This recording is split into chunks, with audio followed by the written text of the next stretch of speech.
What's up, everybody? Welcome to IGN Game Scoop. I'm your host, Damon Hatfield. I'm joined today by Justin Davis, Greg Miller, Brian Altano. Lots to talk about today. We're going to talk about a strange new character in Call of Duty. We're going to talk about Magic the Gathering, the movie. But our lead story this week is analysts at Stern G predict. That's my best guess. It's probably Aggie. Aggie? Stern Aggie. I already mispronounced the movie Philomena today. Let me see. Stern Aggie. A G. See, I said a G. I say a G. Okay.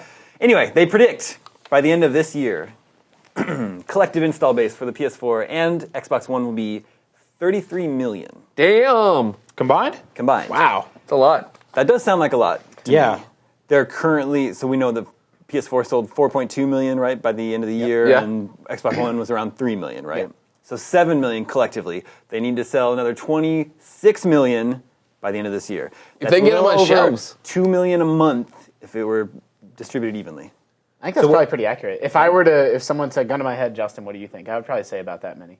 33 million. What is, so that's about 7 million more than the Xbox and the GameCube did individually in their total entire lifespans, and that's in the first year.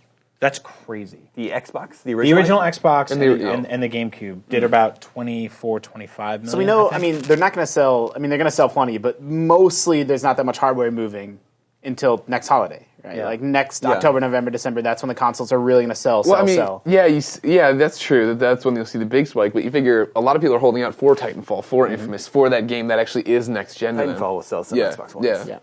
They're also selling every single PS4 that they ship. The Right. Xbox is a little behind the Xbox that. is totally in stock now. Yeah.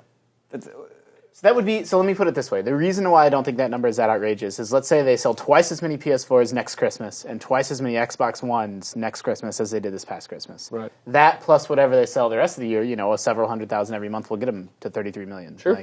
And that's, I am not an analyst. That's not based on any kind of actual math. What's the total lifetime sales for the 360 and PS3? It's around 80? Yeah. Is that right? Yeah. They're each So at they're 80. going to do a third of that in 1 year? No, but that's 160 combined. I'm sorry, you're right. I Yeah. cannot math, as we've proved So it would be many times before. Right now, it certainly seems like the PS4 is going to be selling more consoles. But just for the sake of math, if that were 15 million a piece, that would be 15 million out of the around 80 that the last gen consoles have sold. So I don't. It's aggressive, but 33 million would apparently be 100% better than the 360. so it's twice as fast. Yeah, than they did last gen. And they launched twice as fast. Yeah, what do you mean? They sold twice as many at launch. Yeah, you're right.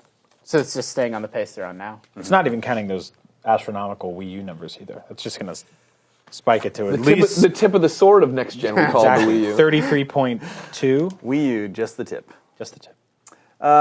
They also note that R&D costs should increase at a slower rate than they did last gen. They have some interesting reasons for this. Fresca time.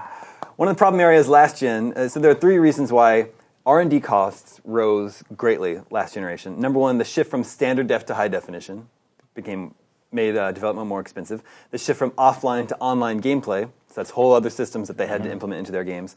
And the significant differences in the architecture of the 360 and the PS3. Yep. Right. We're hearing now apparently the Xbox One and PS4 are more similar. Yeah, they're PCs. Yeah. That's the best thing. That's why Sony was so smart to get off the cell processor and say, all right, let's just do this. Port all your Steam games over, we're ready. Yeah. I hope that news turns out to be true and good news, because all we hear about is how expensive it is to make games now, how you need to sell so many copies to make a profit. And it's crazy to remember the jump from PS2 to PS3, Xbox to Xbox 360.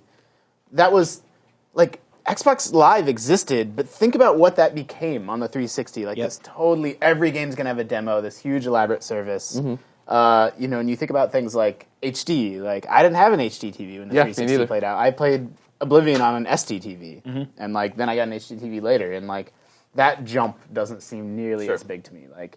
Games became radically different in the last generation than they are now. Well, we'll continue following the sales of both next-gen consoles, both current-gen consoles, here on IGN. I refuse to follow them.